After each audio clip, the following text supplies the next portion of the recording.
ओम परमात्मने नमः। चौथे श्लोक में आए अर्जुन के प्रश्न के उत्तर में भगवान ने अपने जन्म की दिव्यता का वर्णन आरंभ किया था। अब अपनी ओर से निष्काम कर्मयोग का तत्व बताने के उद्देश्य से अपने जन्म की दिव्यता के साथ साथ अपने कर्म की दिव्यता को जानने का भी महात्म्य बताते हैं। तो जन्म कर्म च मे दिव्यमेवं यो वेन्ति तत्वतः त्यक्त्वा देहं पुनर्जन्म नेति मामेति सो अर्जुन। अर्थात जन्म कर्म च मे दिव्यम, भगवान जन्म मृत्यु से सर्वदा अतीत, अजन्मा और अविनाशी है। उनका मनुष्य रूप में अवतार साधारण मनुष्यों की तरह नहीं होता। वे कृपा पूर्वक मात्र जीवों का हित करने के लिए स्वतंत्रता पूर्वक मनुष्य आदि के रूप में जन्म धारण की लीला करते हैं। उनका जन्म कर्मों के परवश नहीं होता, वे अपनी इच्छा से ही शरीर धारण करते हैं। भगवान का साकार विग्रह जीवों के शरीरों की तरह हाड़ मांस नहीं होता। जीवों के शरीर तो पाप पुण्य भय अनित्य रोगग्रस्त लौकिक विकारी पांच भौतिक रजवीर से उत्पन्न होने वाले होते हैं, पर भगवान के विग्रह पाप पुण्य से रहित नित्य अनामय अलौकिक विकार रहित परम दिव्य और प्रकट होने वाले होते हैं। अन्य जीवों की अपेक्षा तो देवताओं के शरीर भी दिव्य होते हैं, पर भगवान का शरीर उनसे भी अत्यंत विलक्षण होता है, जिसका देवता लोग भी सदा ही दर्शन चाहते रहते हैं। भगवान जब श्री राम तथा श्री कृष्ण के रूप में इस पृथ्वी पर आए तब वे माता कौशल्या और देवकी के गर्भ से उत्पन्न नहीं हुए। पहले उन्हें अपने शंख चक्र गदा पद्मधारी स्वरूप का दर्शन देकर फिर वे माता की प्रार्थना पर बालक रूप में लीला करने लगे। भगवान श्री राम के लिए गोस्वामी तुलसीदास जी कहते हैं कि भय प्रकट कृपाला धीर दयाला कौशल्या हितकारी हर्षित महतारी मुनि मनहारी अद्भुत रूप विचारी लोचन अविरामा तनुगन श्यामा निज आयुध भुज चारी भूषण वनमाला नयन विशाला शोभा सिंधु करारी माता पुण्य बोली सो मते डोली तजहु तात यह रूपा की जय शिशु लीला ते प्रिय शीला यह सुख परम अनूपा सुन बचन सुजाना रोदन ठाना होए बालक सुरभूपा। भगवान श्री कृष्ण के लिए आया है कि उपसंहर विश्वात्मना दो रूप मलोलिकम शंख चक्र गदा पद्म श्रिया जुष्टम चतुर्भुजम। माता देवकी ने कहा कि विश्वात्मन शंख चक्र गदा और पद्म की शोभा से युक्त इस चार भुजाओं वाले अपने अलौकिक दिव्य रूप को अब छिपा लीजिए। तब भगवान ने माता पिता के देखते देखते अपनी माया से तत्काल एवं साधारण शिशु का रूप धारण कर लिया। तो पितरौ संपश्यतौ सद्यो ववो प्राकृतः शिशु। तो जब भगवान श्री राम अपने धाम पधारने लगे तब अंतर ध्यान हुए। जीवों के शरीरों की तरह उनका शरीर यहां नहीं रहा, प्रत्युत वो इसी शरीर से अपने धाम चले गए। पितामह वचा श्रुत्वा विनिश्चित्य मामतः विवेश वैष्णवं तेजस शरीरः सहानुजा। महामती भगवान श्री राम ने पिता में ब्रह्मा जी के वचन सुनकर तदनुसार निश्चित करके तीनों भाइयों सहित अपने उसी शरीर से वैष्णव तेज में प्रवेश किया।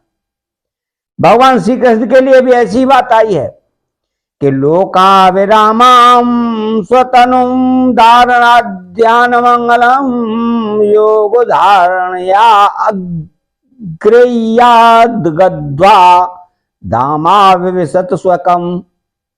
तो धारणा और ध्यान के लिए अति मंगल रूप अपनी लोक विरामा मोहिनी मूर्ति को योग धारणा जनित अग्नि के द्वारा भस्म किए बिना ही भगवान ने अपने धाम में सशरीर प्रवेश किया।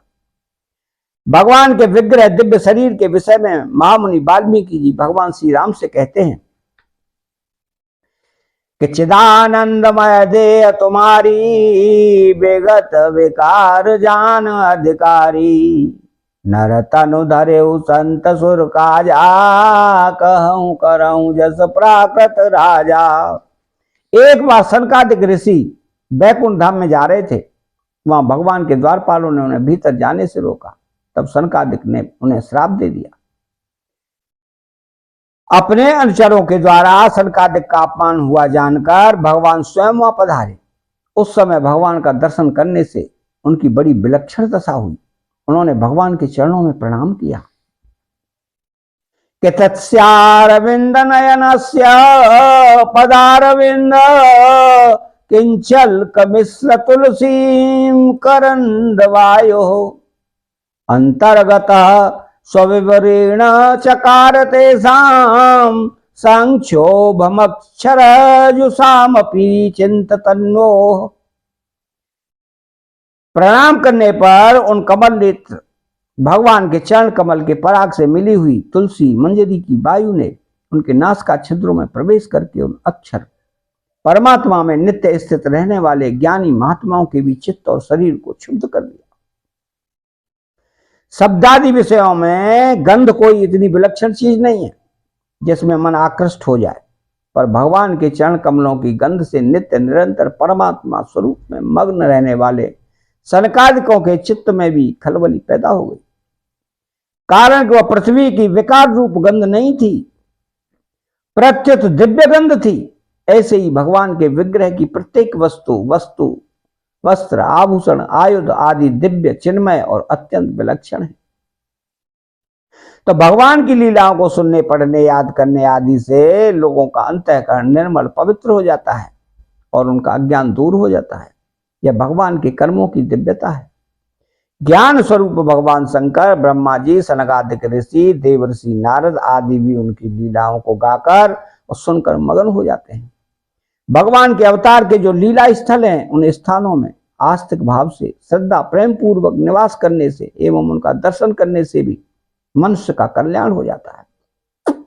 तात्पर्य है कि भगवान मात्र जीवों का कल्याण करने के उद्देश्य से ही अवतार लेते हैं और लीलाएं करते हैं। अतः उनकी लीलाओं को पढ़ने सुनने से, उनका मनन चिंतन करने से स्वाभाविक उद्देश्य की सिद्धि हो जाती है। चौथे श्लोक में अर्जुन ने भगवान से केवल उनके जन्म के विषय में पूछा था, परंतु यहां भगवान ने अर्जुन के पूछे बिना अपनी तरफ से कर्म के विषय में कहना आरंभ कर दिया। इसमें भगवान का यह प्राय प्रतीत होता है कि जैसे मेरे कर्म दिव्य हैं, वैसे तुम्हारे कर्म भी दिव्य होने चाहिए। कारण कि मनुष्य का जन्म तो दिव्य नहीं हो सकता, पर उसके कर्म अवश्य दिव्य हो सकते हैं। क्यों? कि उसी के लिए उसका जन्म हुआ है। कर्मों में दिव्यता शुद्धि योग से आती है। जो कर्म बांधने वाले होते हैं, उसमें दिव्यता आने से वे ही कर्म मुक्ति देने वाले हो जाते हैं। कर्म दिव्य फलेच्छा ममता आसक्ति से रहित होने पर कर्ता एक तो उन कर्मों से वैधित बनता नहीं, दूसरे वह पुराने कर्मों में भी नहीं बनता, मुक्त हो जाता है, और तीसरे उसके द्वारा होने वाले कर्मों से दूसरों का ही हित स्वतः होता रहता है। गंभीरता पूर्वक विचार करके देखें तो उत्पत्ति विनाशशील वस्तुओं के साथ अपना संबंध मानने से ही कर्मों में मालिन्यता आती है और वे बांधने वाले होते हैं। विनाशी से अपना संबंध मानने से अंतःकरण कर्म और पदार्थ तीनों ही मलिन हो जाते हैं, और विनाशी से माना हुआ संबंध छूट जाने से ये तीनों स्वतः पवित्र हो जाते हैं। अतः विनाशी से माना हुआ संबंध ही मूल बाधा है। एवं यो वेन्ति तत्वतः अजन्मा और अविनाशी होते हुए तथा प्राणी मात्र का ईश्वर होते हुए भी भगवान मात्र जीवों के हित के लिए अपनी प्रकृति को अधीन करके स्वतंत्रता पूर्वक युग युग में मनुष्य आदि के रूप में अवतार लेते हैं। इस तत्व को जानना अर्थात दृढ़ता पूर्वक मानना भगवान के जन्मों की दिव्यता को जानना है। संपूर्ण क्रियाओं को करते हुए भी भगवान अकर्ता ही हैं, अर्थात उनमें करने का अभिमान नहीं है और किसी भी कर्म फल में उनकी स्पृहा फलेच्छा नहीं है। इस तत्व को जानना भगवान के कर्मों की दिव्यता को जानना है। तो जैसे भगवान के जन्म में स्वाभाविक ही मात्र जीवों की हितैषता और कर्म में निर्लिप्तता है, ऐसे ही मनुष्य में भी मात्र जीवों की हितैषिकता और कर्म में निर्लिप्तता आ जाना ही वास्तव में भगवान के जन्म और कर्म के तत्व को जानना है।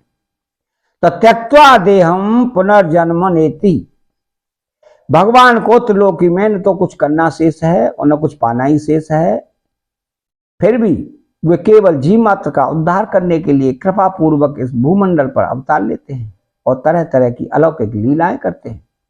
उन लीलाओं को गाने से, सुनने से, पढ़ने से और उनका चिंतन करने से भगवान के साथ संबंध जुड़ जाता है। भगवान से संबंध जुड़ने पर संसार का संबंध छूट जाता है। संसार का संबंध छूटने पर पुनर्जन्म नहीं होता और अर्थात मनुष्य जन्म मरण रूप बंधन से मुक्त हो जाता है। वास्तव में कर्म बंधन कारक नहीं होते। कर्मों में जो बांधने की शक्ति है वह केवल मनुष्य की अपनी बनाई हुई कामना है। कामना की पूर्ति के लिए राग पूर्वक अपने लिए कर्म करने से ही मनुष्य कर्मों से बन जाता है।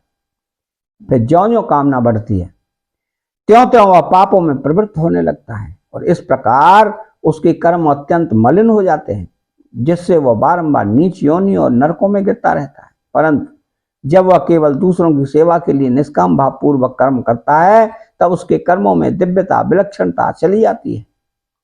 इस प्रकार कामना का सर्वदा नाश होने पर उनके कर्म दिव्य हो जाते हैं, अर्थात बंधन कारक नहीं होते। फिर उसके पुनर्जन्म का प्रश्न ही नहीं उठता। तो मामेति सो अर्जुन, नाशवान कर्मों से अपना संबंध मानने के कारण नित्य प्राप्त परमात्मा भी अप्राप्त प्रतीत होते हैं। निष्काम भाव पूर्वक केवल दूसरों के हित के लिए संपूर्ण कर्म करने से मात्र कर्मों का प्रवाह केवल संसार की तरफ हो जाता है और नित्य प्राप्त परमात्मा का अनुभव हो जाता है। जीवों पर महान कृपा ही भगवान के जन्म में कारण है। इस प्रकार भगवान के जन्म की दिव्यता को जानने से मनुष्य की भगवान में भक्ति हो जाती है। भक्ति से भगवान की प्राप्ति हो जाती है। भगवान के कर्मों की दिव्यता को जानने से मनुष्य के कर्म भी दिव्य हो जाते हैं, अर्थात वे बंधन कारक न होकर खुद का और दूसरों का कल्याण करने वाले हो जाते हैं, जिससे संसार से संबंध विच्छेद पूर्वक भगवान की प्राप्ति हो जाती है। अब इसमें मार्मिक बात यह है कि संपूर्ण कर्म आरंभ और समाप्त होने वाले हैं और कर्म के फलस्वरूप जो कुछ प्राप्त होता है वह भी अनित्य और नाशवान होता है, परंतु स्वयं जीवात्मा नित्य निरंतर रहने वाला है। अतः वास्तव में स्वयं का कर्मों के साथ कोई संबंध नहीं है, प्रत्युत माना हुआ है। अतः संपूर्ण कर्मों को करते हुए भी उनके साथ अपना संबंध है ही नहीं। ऐसा अनुभव करे तो उसके कर्म दिव्य हो जाते हैं। यह कर्मों का तत्व है, यही कर्म योग है। क्रियाशील प्रकृति के साथ तादात्म्य होने के कारण मनुष्य मात्र में कर्म करने का वेग रहता है। वो क्षण मात्र भी कर्म किए बिना नहीं रहता। संसार वो देखता है कर्म करने से ही सिद्धि वस्तु की प्राप्ति होती है। इसी कारण वह परमात्मा की प्राप्ति भी कर्मों के द्वारा ही करना चाहता है, परंतु यह उसकी महान भूल है।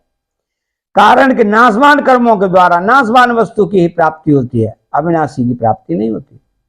अविनाशी की प्राप्ति तो कर्मों से संबंध विच्छेद होने पर ही होती है। कर्मों से संबंध विच्छेद कर्मयोग में ज्ञान योग की उपेक्षा भी सरलता से हो जाती है।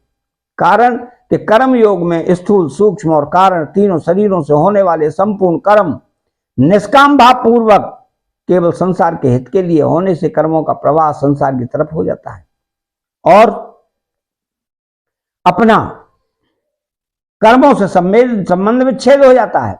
यहां भगवान ने माम एति पदों से यह भाव प्रकट किया है कि मनुष्य कर्मों के द्वारा जिनकी सिद्धि चाहता है वह परमात्मा तत्व स्वतः सिद्ध नित्य प्राप्त है। स्वतः सिद्ध वस्तु के लिए करना कैसा? जो वस्तु प्राप्त है उसे प्राप्त करना कैसा? करने से तो उस वस्तु की प्राप्ति होती है जो पहले अप्राप्य थी। एक उत्पत्ति होती है और एक खोज होती है। उत्पत्ति उसकी होती है जिसकी स्वतंत्र सत्ता हो नहीं है, जिसका पहले अभाव है, बाद में जिसका विनाश हो जाता है।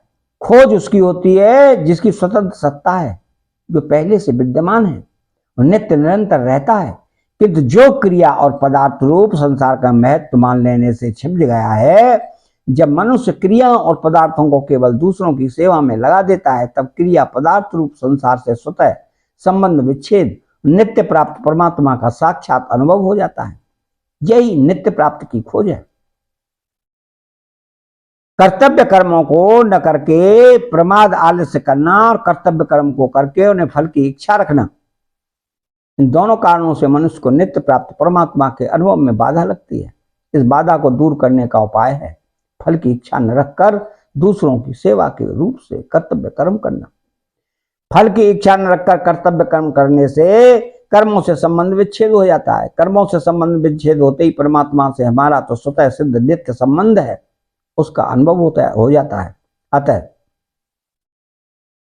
चैनल को सब्सक्राइब करें, बेल आइकन घंटी को दबाएं और कमेंट बॉक्स में राधे कृष्णा लिखें। बोलो जय श्री कृष्णा।